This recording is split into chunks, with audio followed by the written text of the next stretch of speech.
The rain wasn't just falling, it was pounding, like the sky itself had a grudge against me.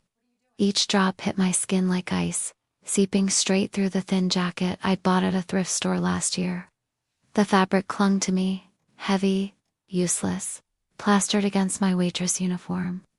Chicago in November was cruel, but tonight it felt personal. My sneakers squished with every step, water pooling inside until it sloshed between my toes. My shift had ended 2 hours late, and the last bus home had already hissed away into the night. That meant a 3-mile walk through half-lit streets, carrying the weight of exhaustion and the bitter truth that my tips tonight wouldn't even cover next week's groceries. The streetlights blurred into glowing halos through the curtain of rain. My hair, once carefully pulled back for work, now stuck in messy strands across my face. My lips trembled not just from the cold, but from the hopelessness that crept in when you've been fighting too long and the fight starts to feel endless. Keep moving, I told myself, my voice swallowed by the storm. A car sped by, throwing a wave of filthy water across my legs. I didn't even have the energy to curse. My body ached from 12 hours of carrying trays, smiling at strangers, and pretending I wasn't dying inside. My hands still smelled faintly of marinara sauce and bleach. That's when I noticed the headlights behind me to slow, too deliberate. The vehicle didn't roar past like the others. It glided, black, sleek, predatory. It purred beside me with the patience of a hunter watching prey stumble in the dark. The tinted window slid down with mechanical precision. "Miss." The voice was deep, smooth, accented Italian maybe, or something European that turned every syllable into silt. "You'll freeze walking in this storm. Allow me to offer you a ride." I kept my head down, water dripping from my lashes, my instincts screaming louder than the thunder. "Don't talk, don't stop, keep walking." "I don't accept rides from strangers," I muttered, just loud enough to hear myself over the rain. My mother's voice echoed in my head from childhood. "Never get into a car you don't know." The stranger chuckled softly, a sound that slid down my spine in ways I couldn't explain. A wise rule. What rules exist to be broken? In certain storms. The car moved slowly to match my pace. I could feel his gaze, sharp even through the shadows of the back seat. Lightning split the sky, and for a fraction of a second, I caught a glimpse of him. Broad shoulders, an angular jaw traced with stubble, eyes that seemed to drink in light instead of reflecting it. A ring gleamed on his hand, gold, heavy, catching the flash of the storm. "You're shivering." My teeth chattered so violently I thought they might crack. He wasn't wrong. I hugged myself tighter, trying to keep moving. "Where are you headed?" he asked, voice smooth, unhurried. I should have kept quiet, but the rain had seeped into my bones, dragging common sense down with it. "Westfield Apartments," I blurted before I could stop myself. Immediately, regret tightened my throat. "Stupid. You don't tell a stranger where you live." "Ah," he said, like he already knew. My stomach twisted. Nobody ate like that unless they had information. "That's on my way." It wasn't. Not for anyone driving a car like his. Not for anyone whose suit probably cost more than my rent. Thunder rolled so loud it rattled the ground. My legs wobbled, my shoes squelched, and for the first time that night, the black car didn't seem like the greatest danger. The pneumonia he'd warned about felt closer. "Fine," I whispered, the word almost lost to the storm. "Thank you." The rear door opened silently. That's when I noticed the others, the driver with eyes locked on the road, another man in the passenger seat, both unmoving as statues. Neither looked at me. Their stillness was somehow worse than curiosity. I slid in, dragging puddles with me. The interior was warm, smelling of leather, tobacco, and something expensive I couldn't name. Classical music floated softly from hidden speakers, eerie in its calmness compared to the chaos outside. The man beside me shifted. Older than I'd first thought, early 40s maybe, but the kind of age that made him stronger, sharper, more dangerous. His suit was tailored so perfectly it looked like it had been sewn onto him. You're drenched, he observed, pressing a button. A partition rose between us and the men in the front, sealing us into a private bubble. He reached beneath the seat and pulled out a folded blanket, smooth and soft. Here, I hesitated. I'll ruin it. It can be replaced, he said, like money meant nothing. Like everything could be replaced except maybe me. I wrapped it around my shoulders, warmth rushing into frozen skin. My body shuddered with relief. What's your name? He asked, voice patient. Emily, I said after a pause. My voice sounded small, too fragile inside this world of power and velvet shadows. Emily Carter?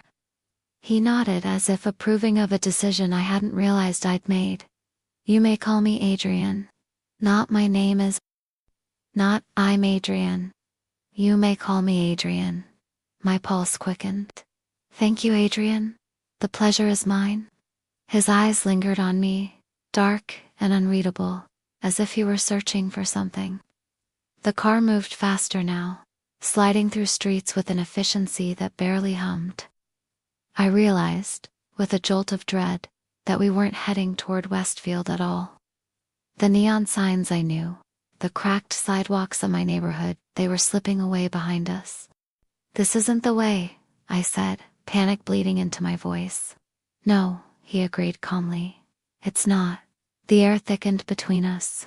Turn around, I demanded, my voice rising despite my trembling. I need to go home. His gaze stayed on mine, unwavering. Home, he repeated, tasting the word like it didn't belong to me. An apartment with broken locks, paper-thin walls, and neighbors who wouldn't hear you scream. Is that what you want to return to tonight? My throat closed. He wasn't guessing. He knew. How do you? He raised a hand, silencing me. I have a better suggestion. The car turned, smooth as silk, through wrought iron gates I'd passed before but never seen open. They creaked shut behind us with a finality that made my stomach twist. What are you doing? My voice cracked. Offering you shelter from the storm, a warm meal, clothes that aren't soaked, rest. I never agreed. He leaned closer, his eyes gleaming in the dim light. You didn't refuse. Another shiver ran through me, not from the cold this time. The car circled a fountain lit from below, water sparkling against the storm. Ahead loomed a mansion of stone and columns, windows glowing golden against the black sky. It looked like it had been plucked from another century and dropped into Chicago. I swallowed hard. Every instinct screamed to run, to escape, to fight. But the gates had already closed. The car had already stopped. And Adrian Moretti's eyes were still fixed on me, patient, certain, as if I'd been expected all along. The door opened. Rain and wind rushed in, mixing with the warmth inside. Just until the storm passes, he said softly, a hint of something like amusement tugging at his lips. I hesitated, my hand frozen on the door handle. Was I stepping into safety? Or into the kind of danger you never escape? The storm followed me inside, clinging to my clothes, dripping from my hair, pooling on the marble floor. The doors shut behind me with a sound that didn't belong to wood. It was heavier, metallic, final, like a vault locking. I froze. The foyer stretched out in front of me like the lobby of some forgotten palace. A chandelier blazed above, crystals scattering fractured light across a ceiling painted with scenes I couldn't quite make out. My entire apartment could have fit inside this entrance hall, twice. Two men in suits appeared from nowhere, their footsteps muffled by the Persian rugs. One collected my soaked jacket without asking. The other handed me a towel I didn't remember reaching for. They moved like shadows, silent, efficient, practiced. I opened my mouth to speak, but the words died. You'll forgive the formality. Adrian's voice came from behind me. He had already shed his coat, and even without it, his presence filled the room. He gestured lazily toward the grand staircase, as though I were simply another guest at a polite dinner party, not a dripping waitress dragged in from the street. This house has traditions. My shoes squeaked against the floor as I shifted. I didn't agree to stay here.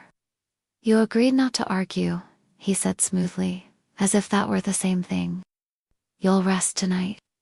Tomorrow, if you still wish to return to your apartment, I'll arrange it. I wanted to argue again, to spit out that I didn't trust him, that everything about this screamed trap, but my body betrayed me. The warmth of the air, the soft towel in my hands, the way my soaked bones finally stopped aching, it all conspired against me. And then came the shiver. Not from cold this time, but from fever. My knees buckled slightly, enough that Adrian noticed. Mrs. Langston. The name was a command, and instantly, an older woman appeared at the top of the staircase. Her hair was silver, pulled tight into a bun. Her uniform was immaculate, starched edges, sharper than knives. She descended with the unhurried grace of someone who had lived in this house longer than anyone else. Yes, sir. Her voice was crisp, polite, clipped. Our guest needs accommodations. Guest. The word felt wrong, like calling a cage a sanctuary. Mrs. Langston's eyes swept over me, not unkind but not warm either. Assessing, measuring. I felt stripped bare beneath her gaze. This way, Miss Carter, she said, and turned without waiting for me to follow. I glanced back at Adrian, but he was already speaking in low tones with one of the suited men, his back partially turned, as if my decision no longer mattered. My legs carried me up the staircase after Mrs. Langston. Every step echoed faintly, and the walls seemed to watch me. Portraits of stern men and elegant women stared down from gilded frames, their painted eyes following me with unsettling familiarity. At the top of the stairs a hallway stretched long and silent. My reflection haunted the polished floors, pale and fragile compared to the luxury around me. Mrs. Langston opened a door and stepped aside. This will be your room. The word room didn't do it justice. It was a suite. A bed big enough for four stood draped in white silk, its carved frame gleaming with gold leaf. Floor-to-ceiling windows overlooked the gardens, their glass blurred with raindrops. A fireplace flickered quietly in the corner, casting shadows on walls lined with bookshelves. I stood frozen, towel clutched to my chest. This isn't necessary. Her expression didn't shift. Mr. Moretti insists. I didn't ask for. You'll find a nightgown prepared on the chair, she interrupted smoothly. Your shoes will be dried. A doctor has already been summoned. I blinked. A doctor? You're ill. She said it like a fact, not a possibility. It would be irresponsible not to treat it. Something inside me snapped. This is insane. You can't just decide things for me. I don't even know him. I don't know you. I don't know what this is. Mrs. Langston's eyes softened, barely, like the faintest crack in marble. I understand. It will make sense. In time? I hated the way she said it. As if she already knew what I would choose, what would happen, as if my future was a script she'd read years ago. I pressed my back against the wall, searching for breath. The heat of the fire seeped into me, weakening the anger, replacing it with exhaustion. My vision blurred for a second. You should rest, she said gently now. Arguing won't change anything tonight. And with that, she slipped out, the door clicking shut behind her. I ran to it immediately. The handle turned but only halfway. Locked. From the outside. My stomach dropped. I stumbled back to the bed and sat heavily. The silk blanket cooled beneath my trembling hands. The storm still rattled against the windows, but it wasn't as loud as the storm inside me. Guest? Prisoner? Which one was I? The fire popped softly, and I noticed the folded nightgown on the chair. Pale blue silk, delicate lace trimming. My name, Emily, embroidered on the collar in silver thread. My blood ran cold. I hadn't told anyone my full name. Not Mrs. Langston. Not the suited men. Only Adrian. I picked up the nightgown, fingers trembling. The fabric was soft as water against my skin. Too perfect. Too precise. Someone had planned this. My reflection in the mirror stared back at me, pale and damp, clutching a garment that didn't belong to me but had been waiting, as if it always had. A knock jolted me. Sharp, deliberate. Miss Carter. Mrs. Langston's voice, muted through the wood. The doctor will see you shortly. I opened my mouth to protest, but no sound came. Fever made my head swim. I dropped the gown back onto the chair and collapsed into the bed, the mattress swallowing me whole. The last thing I saw before my eyes closed was the embroidery, gleaming faintly in the firelight. Malaya's, if my name had been claimed by this house, stitched into its fabric long before I'd ever arrived. And just before sleep pulled me under, I thought I saw a shadow cross the window, too tall, too still to be a tree in the storm. Watching, I woke to the sound of murmurs. Low voices, not mine, not in my dream. For a split second, I thought I was still at the diner, co-workers gossiping near the coffee machine. But then velvet curtains came into focus, and a ceiling painted with constellations I didn't recognize. The air smelled of wood smoke and lavender polish, not burnt espresso and garlic bread. The voices belonged to two people, one male clipped and professional, the other female, polite but firm. She's running a fever, the man said. Exhaustion, most likely. Early signs of pneumonia. She'll need rest. She's stubborn, Mrs. Langston replied. I doubt she'll agree. The fog in my head lifted enough for me to realize I wasn't alone. My body tensed. I pushed myself upright, but the sudden movement made the room tilt. A glass of water wobbled on the bedside table, and I grabbed it before it spilled. My throat was raw, my voice a whisper. What? What's happening? The man turned toward me, middle-aged, clean-shaven, with a stethoscope slung around his neck like a badge. His suit wasn't a white coat, but it was just as authoritative. Miss Carter, he said, calm as if we were in his clinic and not a mansion where doors locked from the outside. You've been overworked, underfed, and exposed to the elements. Your body gave out. You need 3 days of bed rest. I clutched the blanket tighter around myself. 3 days. I can't. I'll lose my job. You'll lose more than that if you collapse again, he replied evenly. Lungs don't forgive carelessness. I didn't ask for you, I snapped, though my voice cracked. No, he said. But someone else did. My gaze flicked to Mrs. Langston. She didn't move, didn't flinch, just watched. You'll take the medicine, the doctor continued. Sleep, eat, and when you wake, you'll feel stronger. He placed 2 pills on the nightstand, beside a silver tray that hadn't been there before. A steaming bowl of broth, bread, butter. The kind of meal you'd give someone fragile. My stomach twisted not from hunger, but from suspicion. How do I know this isn't I? Stop myself. Poison. Saying it aloud would sound insane. The doctor's expression didn't change. If Mr. Moretti wanted you harmed, Miss Carter, you'd hardly be in silk sheets. Mrs. Langston's eyes narrowed slightly, warning him. The doctor packed his bag and left. The door clicked shut again. I turned on Mrs. Langston. Why am I here? What does he want from me? Her face was smooth marble. You're safe. That's all that matters. Safe. I laughed, bitter and broken. I'm locked in. My clothes are gone. A stranger knows my name, my address, probably what I had for lunch last week. That isn't safety. That's the door opened before I could finish, Adrian. He stepped inside as if the room belonged to him. Which, technically it did. But the way he moved made it clear the room wasn't mine either, no matter how many embroidered nightgowns he had waiting. Enough questions for tonight, he said smoothly, though his gaze never left mine. You need rest. I need answers. My voice shook, but I forced it steady. Why am I here? Why me? He stopped a few feet from the bed, hands clasped loosely behind his back. His presence was overwhelming, not because he was loud or threatening, but because he didn't need to be. Because you were walking alone in the rain, fever burning through your body, heading toward an apartment where you'd be invisible. Forgotten. Dead within a week, perhaps. I froze. He tilted his head slightly. Do you disagree? I wanted to? God, I wanted to. But he was right about the apartment, the broken locks, the neighbors who wouldn't care if I screamed.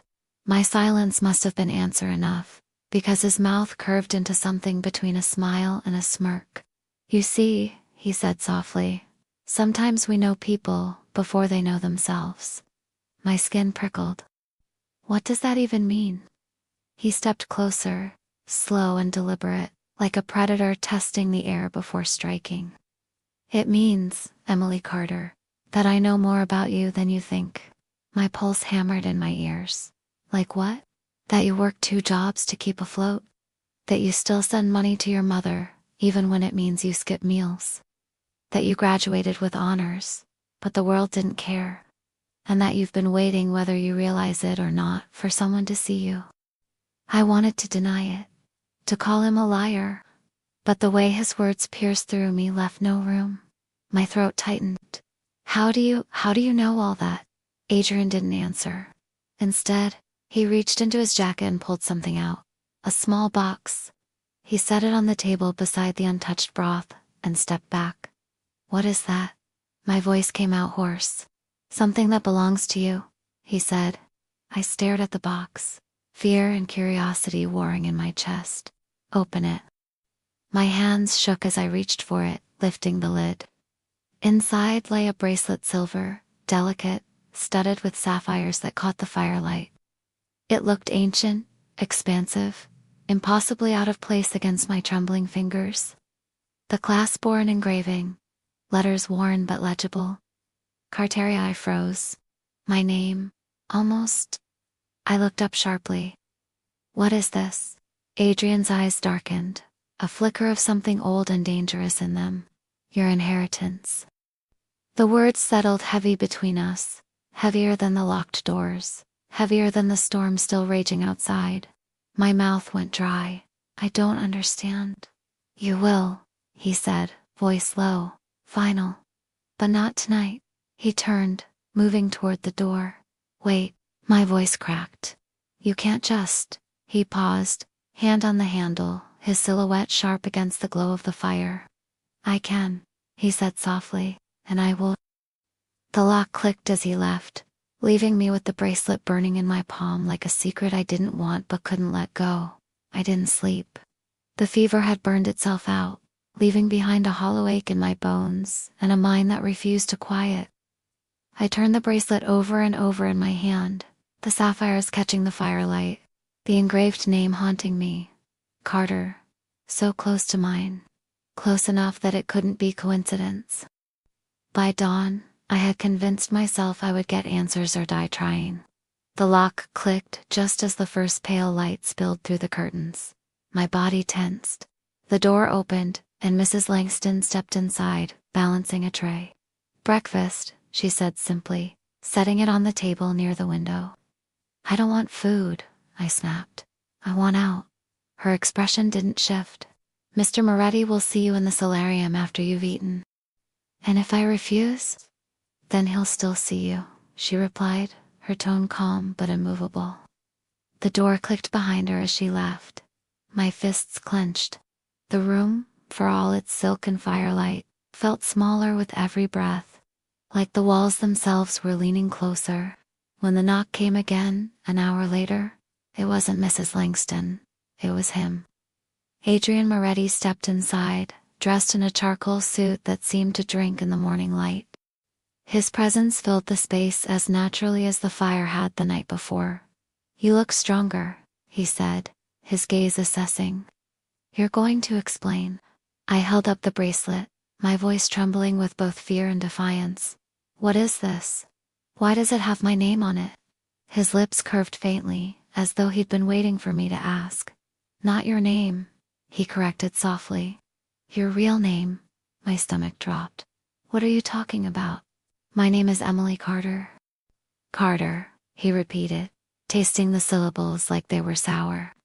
Then he reached into his jacket and withdrew something thin and worn, a photograph. He held it out to me.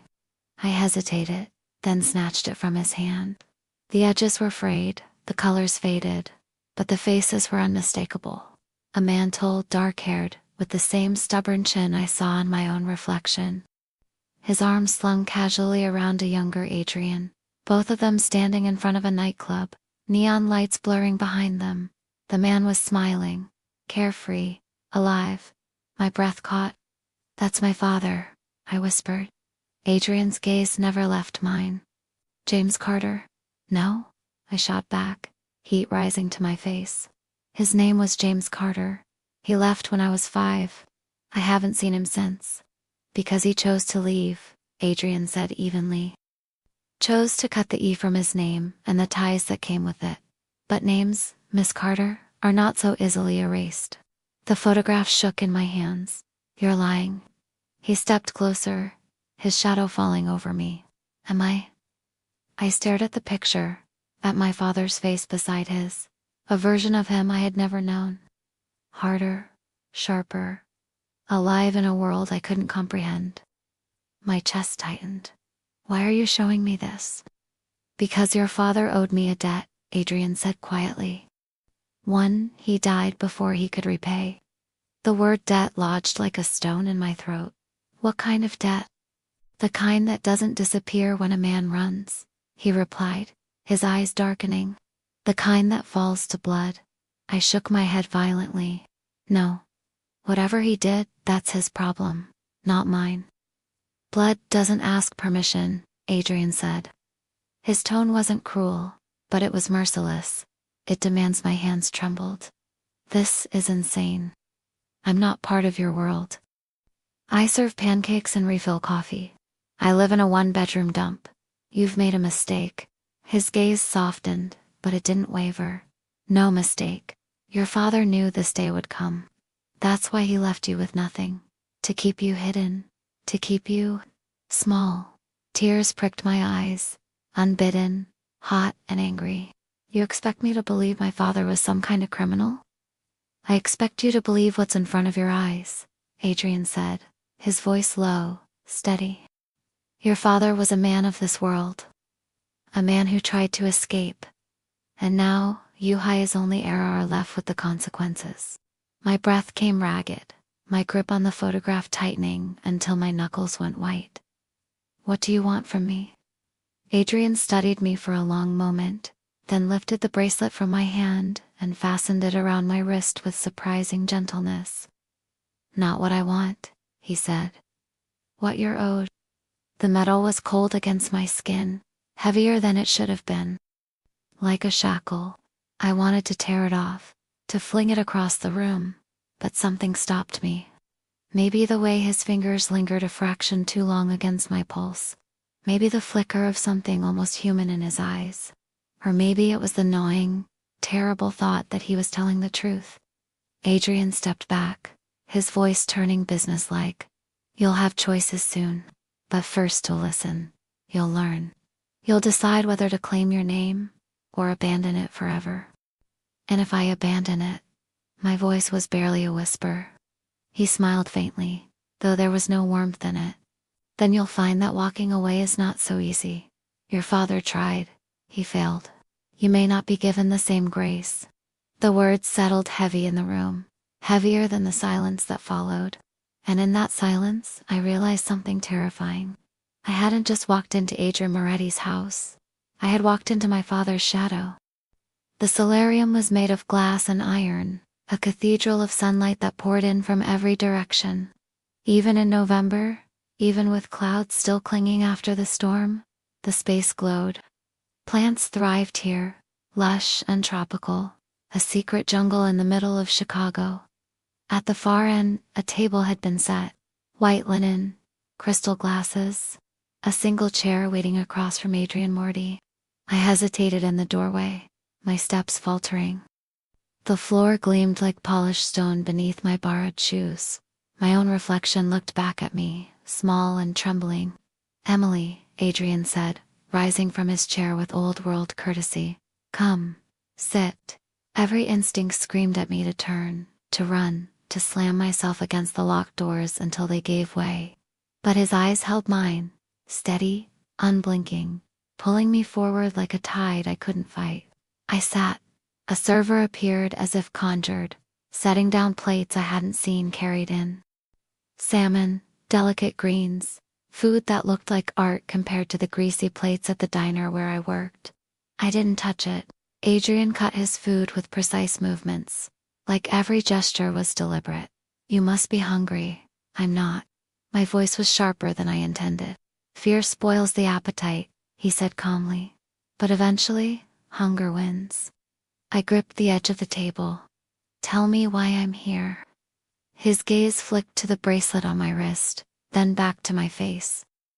Because you are not Emily Carter, waitress. You are Emily Carter, heir. I don't want to be anyone's heir, I snapped. I want my life back. Which life? His tone sharpened, just enough to cut. It's the one where you work to shifts and collapse on your couch. The one where your neighbors don't know your name. The one where pneumonia nearly killed you in the street. Heat rose in my cheeks.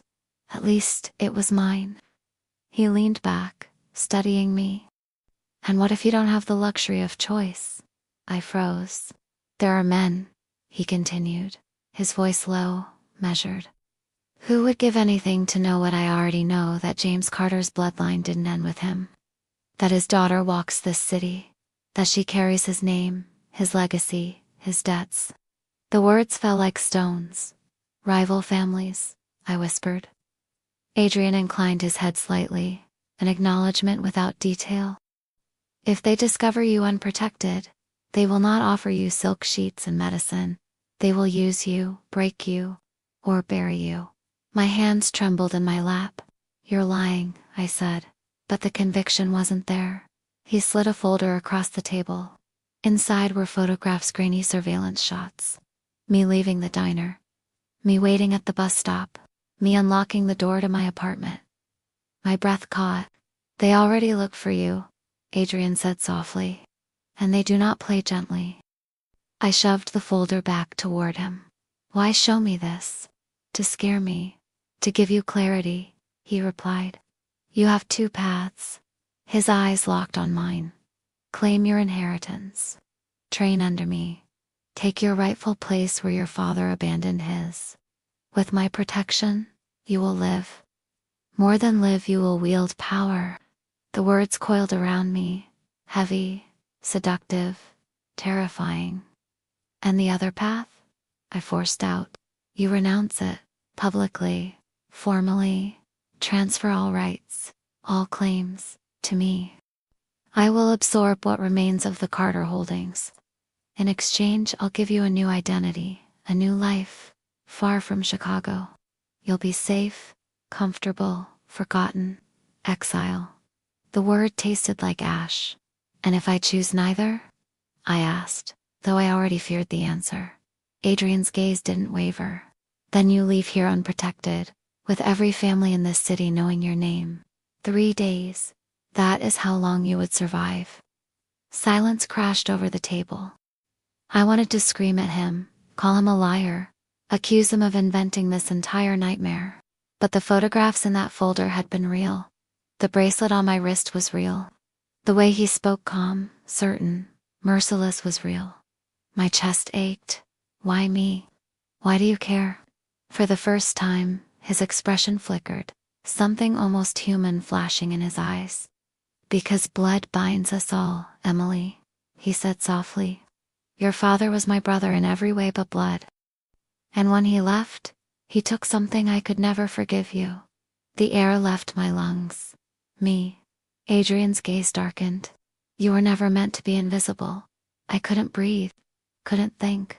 The bracelet felt heavier than ever, the sapphires biting into my skin like chains. I wanted to rip it off. But when I looked up, Adrian was still watching me, patient, certain, as if he already knew which path I would choose. It wasn't until the next morning that I realized something was wrong. Not wrong in the way everything here was wrong: the locked doors, the staff who never met my eyes, the bracelet I couldn't stop touching. This was different. The moment I woke, I noticed the books stacked neatly on a shelf. My books, bent paperbacks I'd bought secondhand, their spines cracked, their pages stained with coffee. I sat up sharply, my chest tightening. I scanned the room. On the dresser, my grandmother's quilt, faded and frayed, folded perfectly. On the desk, my chipped mug with the faded diner logo. In the corner, the duffel bag I'd shoved under my bed back in Westfield, unzipped and emptied of clothes. They had gone into my apartment. I threw off the blankets and stumbled to the bag, heart hammering. Inside, everything was there. My wallet, my cheap phone, the little keychain with pepper spray attached. Nothing missing. Which somehow made it worse. They hadn't stolen anything. They had taken everything. The door opened before I could process it. Mrs. Langston entered, her expression as calm and composed as ever. "I see you've noticed," she said, glancing at the books, the quilt, the mug.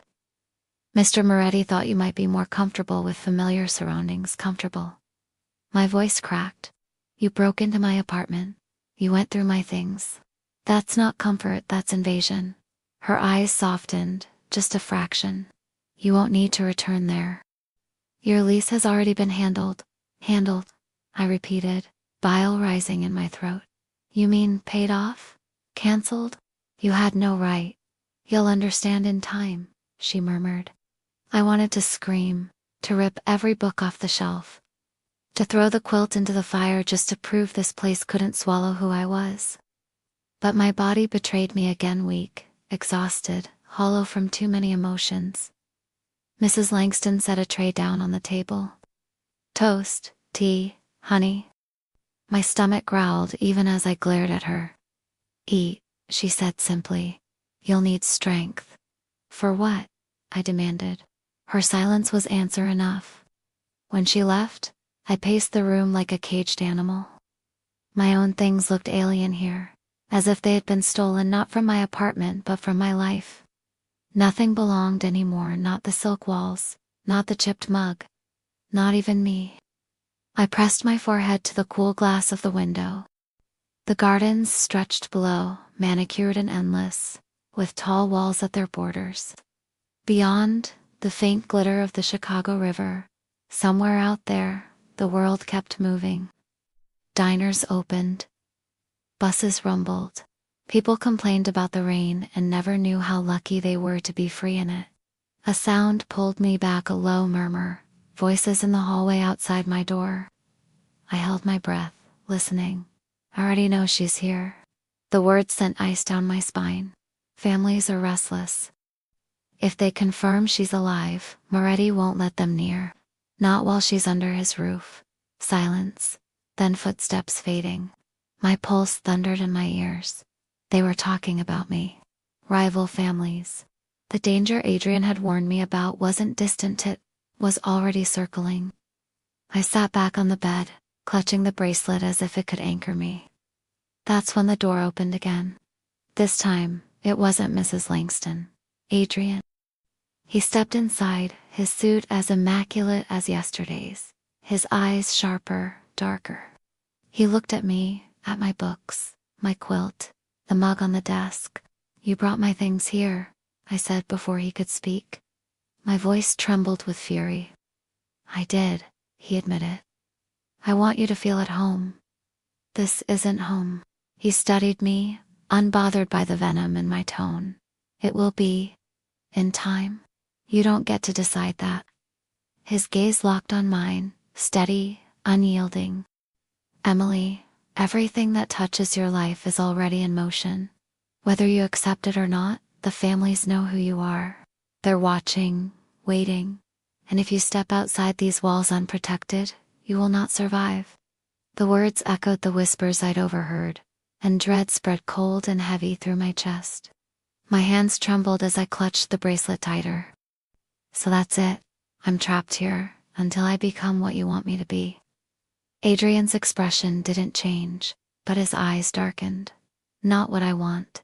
What you were born to be." The room seemed smaller, the walls closing in, the bracelet burning against my skin.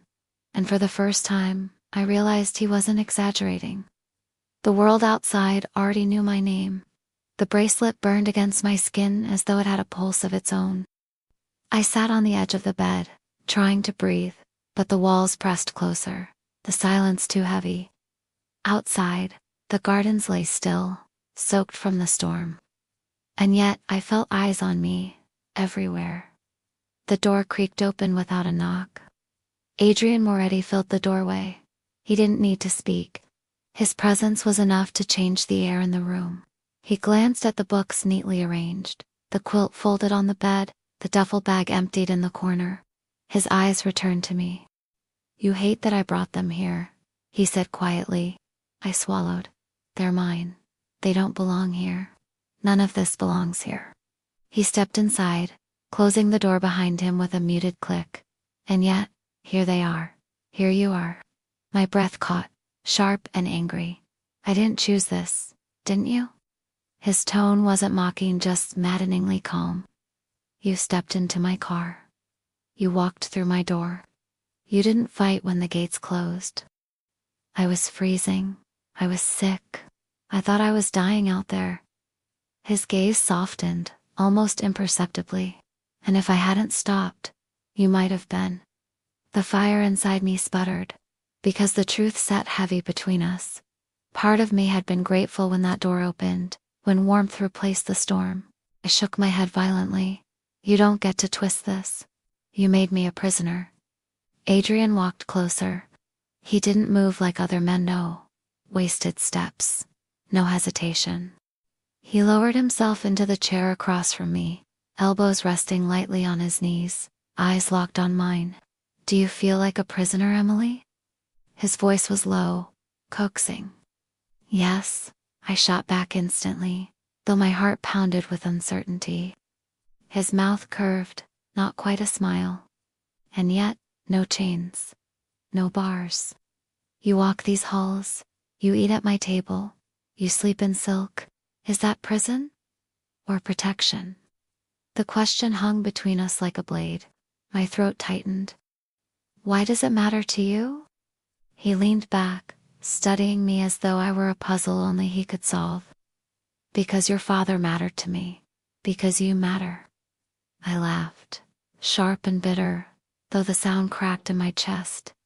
"You don't even know me." "I know enough," he said softly. Silent stretched, heavy with unspoken truths. My pulse raced. His eyes didn't waver, dark and steady, pulling me in like a current I couldn't resist. And then, without warning, he reached forward.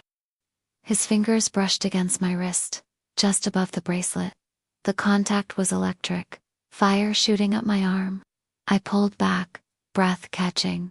"Don't." But the damage was done. The spark lingered, hot and dangerous, as though some part of me had betrayed the rest. "I don't want to be here," I whispered, though the words rang hollow even to my own ears. "You don't want to admit you belong here," he corrected. Before I could reply, a sound shattered the air. A sharp crack, glass breaking. Then another louder, closer. Adrian's expression hardened instantly. He rose in one fluid motion, his calm replaced by lethal focus. "Stay here," he ordered. My chest seized. What's happening? Another sound, this time unmistakable. Gunfire. The walls shook faintly, a chandelier rattling overhead. Somewhere down the hall, voices barked commands. Heavy footsteps thundered against marble. Adrian was already at the door when Dmitri appeared, a pistol in his hand, his expression carved from stone. "East wing breach," Dmitri said, his accent thick, clipped. "Two vehicles at the gate. They're armed." My blood turned to ice. Armed. Vehicles. Breach. Adrian's jaw tightened. "Get her below." Dimitri's eyes flicked to me, unreadable now. "No." I stumbled to my feet, panic clawing at my throat. "What's happening?" "Whew, families." Adrian cut me off, his voice sharp, merciless. "They've come for you." My knees nearly buckled. "For me? Move." Dmitri barked, crossing the room in 2 strides. His hand clamped around my arm, not cruel but unyielding. Adrian's gaze locked on mine, dark and burning. "Do not fight him. Do not run. You'll live, if you listen." Then he was gone, disappearing down the hall toward the gunfire. Dmitri dragged me from the room, his grip iron around my arm. The mansion that had felt too quiet before now roared with chaos, boots pounding, shouts echoing, the distant crack of gunfire ricocheting off stone walls. "Where are we going?" I demanded, my voice shrill. "Safe room," Dmitri muttered. "Basement." I stumbled down the hallway, nearly tripping over the long silk hem of the borrowed dress I wore.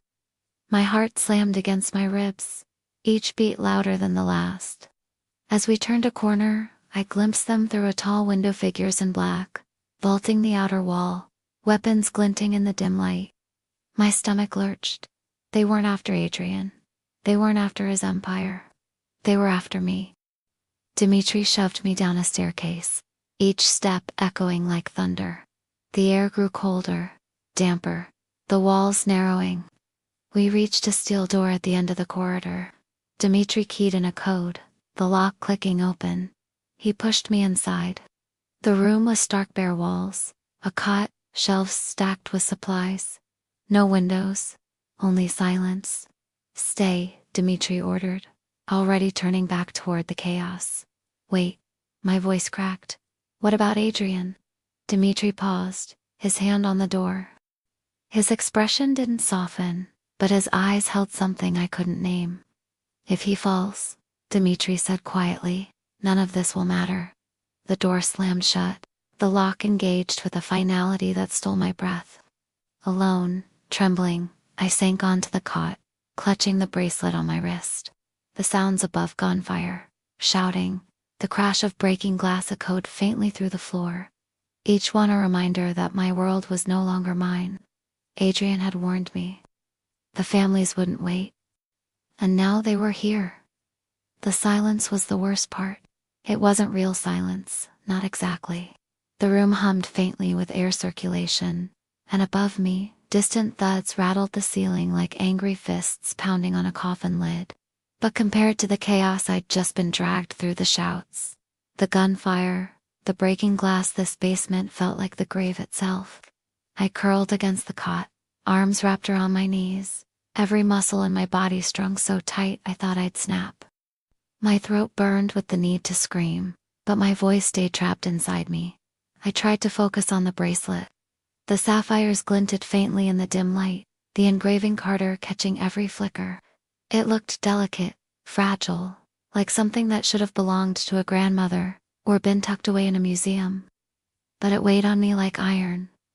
I twisted it, over and over, as if I could unwind the truth from its cold metal. The voices outside grew sharper, closer.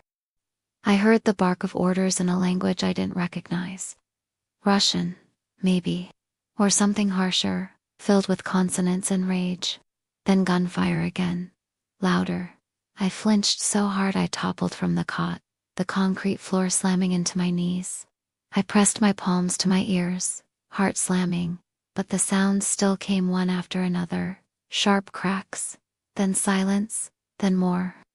Minutes passed, or hours. Time lost meaning. I thought of my old apartment, the chipped paint on the bathroom mirror, the radiator that hissed like it was alive, the way the walls smelled faintly of mildew every time it rained. That place had been hell, but it had been mine. And here I was, in a cage lined with steel, waiting for a stranger to decide if I lived or died. "This is your father's fault." The thought came bitter, uninvited. "He left, he ran, and now you're the one hunted for debts you never made." Tears blurred my vision, but I refused to let them fall. If the walls had cameras, and I knew, deep down, they did, I wouldn't give Adrian the satisfaction of seeing me break. Then silence. Not the muffled chaos I'd grown used to. Not the pounding footsteps overhead. Just stillness. My chest tightened. Silence could mean victory, or it could mean death. The lock turned. I scrambled back, heart hammering. The steel door swung open. Adrian stood there, framed in the doorway. His white shirt was ruined, streaked with blood, some not. I couldn't tell. His suit jacket was gone, his tie discarded. His face was cut along the cheekbone, the skin raw and red, but his eyes burned brighter than ever. He stepped inside and shut the door behind him. The air shifted instantly. "You're alive," I whispered, hating the way relief flooded me. His mouth curved faintly. "Did you doubt?" My voice cracked. "They were here for me, weren't they?" His silence was answer enough. I gripped the edge of the cot so hard my knuckles whitened. Why? Why me? Why risk this for me? Adrian crouched, his bloodied hands resting loosely on his knees, his gaze level with mine. Even battered, even brutal, he radiated control. Because your name is not Carter. It is Carter. And names in our world are more dangerous than bullets. I shook my head violently. That doesn't explain why they want me dead.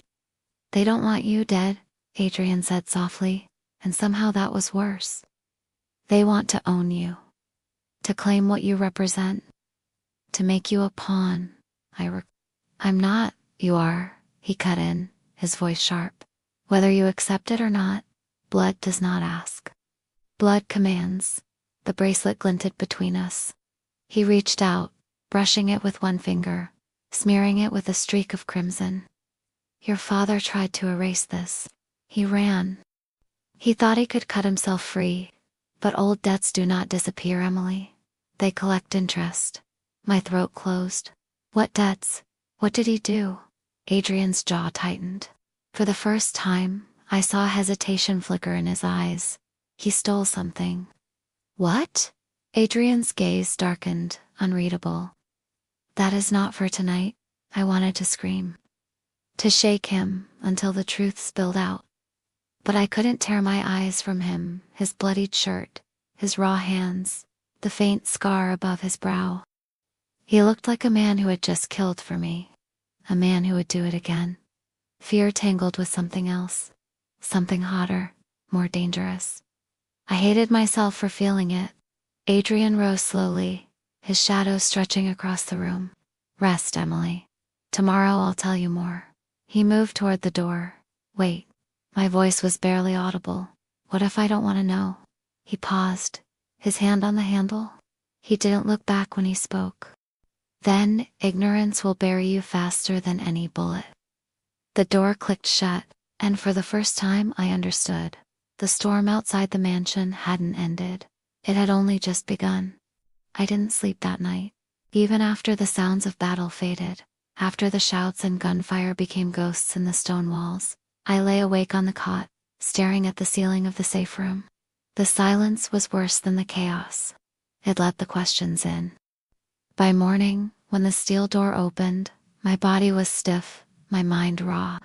Dmitri stood there, his expression unreadable, a bruise swelling beneath his eye. He said nothing, only gestured for me to follow. My legs felt like lead as I climbed the stairs.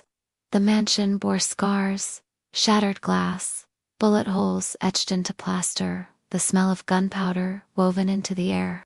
Staff moved silently through the wreckage, cleaning as if war was routine. Dmitri led me back to the solarium. Sunlight poured through the glass ceiling, golden and merciless. The same table from before waited, but this time only a single chair stood opposite Adrian. He was already there. A dark suit, crisp and immaculate, as though the blood of last night had never touched him. Only the cut along his cheekbone remained, stitched neatly now, a reminder that he had fought and survived. Sit, he said, his voice calm, but absolute.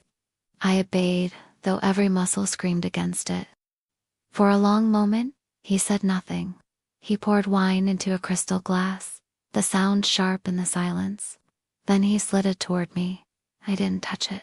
You think I'm your captor? He said finally, his eyes fixed on mine. But the truth is simpler. I'm the only barrier between you and the people who would carve you apart for what your name means. My throat tightened. Then let me leave. Give me back my life. You have no life to go back to. His tone cut like steel. Your apartment is emptied. Your job's already filled. The families know your name. Do you think you can vanish into waitressing shifts and bus rides now?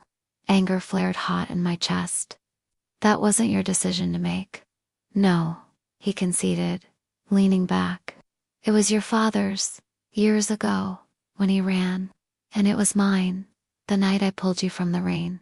What remains is yours. My choice. His eyes darkened. Your fate. The words lodged in my chest like a stone. You can renounce the name Carter. I'll arrange for you to disappear, new city, new papers, a bank account that would make you comfortable until you die. You'll live, Emily. Quietly, alone, always looking over your shoulder. I closed my eyes.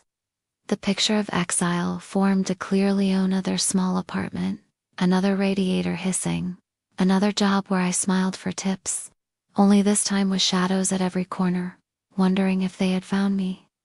And the other option? I asked, my voice small. Adrian's gaze sharpened. You stay. You learn, you claim what is yours. You take your place by my side, and the families will bow before your name instead of hunting it. The room tilted. My pulse thundered in my ears. You men become like you, I whispered. His lips curved faintly. No. Become more than me. I shook my head violently. I don't want power. I don't want any of this. Don't you? His voice was low, dangerous. Don't you want to stop struggling? To never again count pennies for rent? To never again walk home in the rain, invisible, forgotten? My chest rose and fell in ragged bursts. Because yes, God help me, yes. Part of me wanted that. Adrian rose slowly, walking around the table until he stood behind me. I stiffened as his hand brushed my shoulder, light but searing. You fear me, he murmured, his breath warm against my ear. But you also know, his fingers traced down my arm, stopping just above the bracelet. That no one has ever seen you the way I do. I shivered, caught between wanting to recoil and wanting to lean back into his touch. Adrian? My voice was barely a whisper. He leaned closer, his lips near my temple. Say the word, and I'll erase it all. You'll wake tomorrow on a flight to another life. No bracelet, no name, no chains. I turned, my face inches from his. His eyes burned, dark and endless, drawing me in. And if I stay? I asked. His mouth curved into the faintest smile. Then you become fire. The space between us pulsed. My body leaned forward before my mind could stop it, my lips parting with the breath I couldn't catch. His hand tilted my chin, slow, deliberate. The world narrowed to the brush of his thumb against my skin, the nearness of his mouth, the electricity sparking in the air between us, and then he pulled back. The loss was a wound. You're not ready, he said softly, though his eyes betrayed a storm. When you decide, it must be with certainty, because once you choose, there is no return. He stepped away, leaving me trembling in the chair, my skin still burning from where he'd touched me. For the first time, I understood what terrified me most. It wasn't the families outside. It wasn't the debts my father had left. It was the possibility that I might choose Adrian not out of fear, but out of something far more dangerous. The mansion didn't tremble this time, it roared. The night split open with the staccato of machine guns, the windows rattling in their frames as if the house itself feared collapse. I woke with my heart in my throat, the bracelet heavy on my wrist, the taste of smoke already in the air. Then came the voices, shouts in the hall, Dimitri's barked orders, the unmistakable crack of bullets tearing through marble. I stumbled from bed as the door burst open. Dimitri stormed inside, his pistol drawn, his face grim. They're here, he snapped. The whole east wing breached. My blood froze. Again. Not again, he said, yanking me by the arm. This is war. The hallway outside was chaos. Men in black suits moved with brutal precision, returning fire as shadows surged through shattered windows. The sharp smell of gunpowder burned my throat. Somewhere deeper in the house, flames licked at the curtains, crackling like laughter. Adrian's house, the fortress I thought untouchable, was bleeding. Dimitri dragged me toward the staircase, but my body refused. My legs locked, my voice cracked as I shouted over the gunfire. Where is he? Dimitri didn't answer. Where is Adrian? I screamed. As if summoned, a figure emerged from the smoke at the far end of the hall. He looked carved from the chaos, shirt, torn blood streaked across his side, pistol in hand. His presence was a gravity all its own, pulling me toward him even as the world shattered around us. Emily, My name in his mouth was a command, a plea, a promise. He fired twice without breaking stride, 2 men collapsing before they could lift their weapons. When he reached me, his hand gripped my arm with fire. "You should be below," he snarled, eyes flashing. "I won't hide," I shot back, my voice trembling but clear. "Not anymore. This isn't your fight." "It's already mine," I said. "Because I choose it. Because I choose you." For a second, the storm in his eyes broke. His breath caught, his jaw clenched, and in that flicker of silence, the truth burned hotter than the flames. He cared. He cared enough to bleed, to fight, to rage for me. Then the corridor exploded. A grenade clattered across the marble. Adrian cursed, shoving me hard into Dimitri's chest as the blast tore the world apart. Heat seared my skin, glass rained down like knives, and the hallway filled with fire. I screamed his name, but the smoke swallowed him whole. Dimitri's arms pinned me, dragging me toward the stairwell. He ordered me no. I fought with everything in me. I won't leave him. Through the haze, I saw him. Adrian, rising from the rubble, blood dripping from a fresh gash along his temple. He staggered, then straightened, his gun raised, his will unbroken. I tore free from Dimitri and ran to him. Bullets went past, one shattering a mirror, another sparking off the stone near my feet. I didn't care. My body moved before fear could catch me. When I reached him, my hands found his face, warm with blood and fire. "You can't do this alone," I choked. His hand closed over mine, fierce, unyielding. "I was never alone," he said. The words shattered the last wall between us. His mouth crashed into mine, rough and desperate, a kiss born not of romance but survival, of fury, of need. The world burned around us, and still the only thing I felt was him, his breath, his grip, his fire. When he tore away, his forehead pressed to mine, his voice was ragged. "Now you're mine. In life or in death." Before I could answer, Dimitri's shout cut through the smoke. "They're falling back." Gunfire sputtered, then faded. The last masked figure retreated into the night, leaving silence and ruin in their wake. The east wing was destroyed. The air reeked of blood and ash. The mansion groaned as if mourning its wounds, and Adrian swayed where he stood. My arms shot out, catching him as his knees buckled. His weight dragged me down, but I refused to let him fall. His blood soaked into my borrowed clothes, hot and endless. "Adrian," I begged, my voice breaking. "Stay with me." His eyes found mine through the haze, dark and heavy. His hand lifted weakly, brushing the bracelet on my wrist. "You chose." His voice was barely a whisper. "Remember that?" Then his eyes fluttered shut. I screamed his name, clutching him as Dimitri rushed forward, shouting for medics, for stretchers, for anything.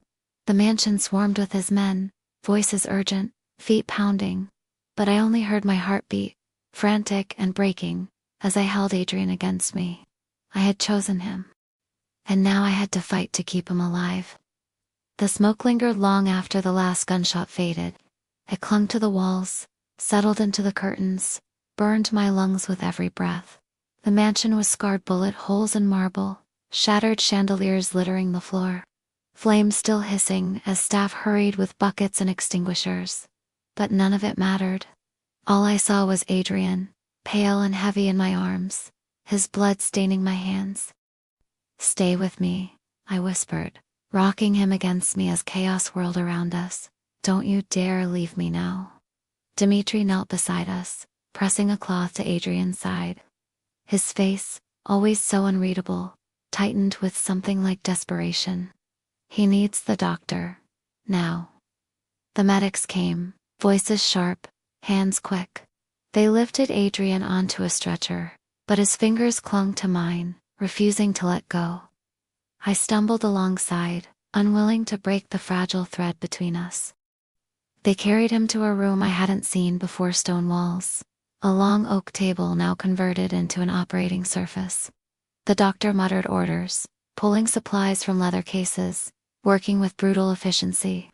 I stayed at Adrian's side, my hand locked in his, my heart in my throat. "Emily," Dimitri said behind me, his voice firm. "You should leave. This will not be, I'm not leaving him." My voice was steel. For once, Dimitri didn't argue. Hours blurred into minutes, or minutes into hours. I couldn't tell. I only knew the sound of Adrian's breathing, shallow but steady, and the warmth of his hand in mine. When the doctor finally straightened, sweat on his brow, he muttered, "He'll live. He's too stubborn not to." Relief crashed over me so hard my knees nearly buckled. The room emptied, leaving just us. I sat by the bed where they'd laid him, brushing damp hair back from his forehead. In sleep, he looked younger, less untouchable. The sharp lines of power and control softened, revealing the man beneath the armor. I leaned closer, whispering into the silence. "You terrify me, Adrian Morty, and God help me, I think I love you for it." His eyes opened, I gasped, caught. "You shouldn't," he rasped, his voice rough but alive. "Love me." "Too late," I said, tears spilling down my cheeks. "You can't tell me what to feel." His lips curved, faint but real. "Stubborn. Like your father." I shook my head fiercely. "Don't compare me to him." He ran. "I'm staying." Something shifted in his gaze then, something that wasn't power or control, but gratitude, wonder, maybe even fear. "You'd bind yourself to me," he whispered. "To this life? Knowing the danger. Knowing what it costs." "Yes," I said, steady. "Because it's not the name I'm choosing. Not Carter, not the legacy. I'm choosing you." For once, Adrian had no answer. His hand rose, trembling, and cupped my cheek. His thumb brushed away my tears.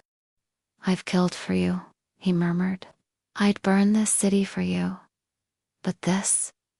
His eyes locked on mine, dark and endless. "This is the first time I've lived for someone." The breath caught in my throat. My heart slammed, not from fear, but from the truth in his words. I leaned down, and this time the kiss wasn't desperate or fierce. It was slow, tender, the kind that healed instead of burned. His lips tasted of salt and smoke, but beneath it was something pure, something mine. When we parted, his forehead rested against mine. "Stay," he whispered. "I will," I promised. Not because of the Carter name, not because of my father, because of us. Outside, dawn broke. Pale light spilled through shattered windows, illuminating ruins that somehow looked less like loss and more like survival. The house still stood. We still stood. And for the first time, I felt not trapped, not hunted, but free. Because I had chosen. Not invisibility, not exile, not fear, love. Adrian's hand found mine, our fingers intertwining, stronger than blood, stronger than legacy, stronger than the storm. And in that dawn, among ashes and silence, I knew. Whatever battles waited, whatever secrets remained, we would face them together. Not as prisoner and captor, not as heir and protector, but as two souls who had found each other in the fire and refused to let go. And that's the end of part 1 of this story. If you enjoyed it, please support me by leaving a like. And if you want to hear part 2, make sure to subscribe to the channel. Tell me from which corner of the world you're listening. I love it when you interact in the comments. Thank you for spending your time with us. God bless you, and see you soon.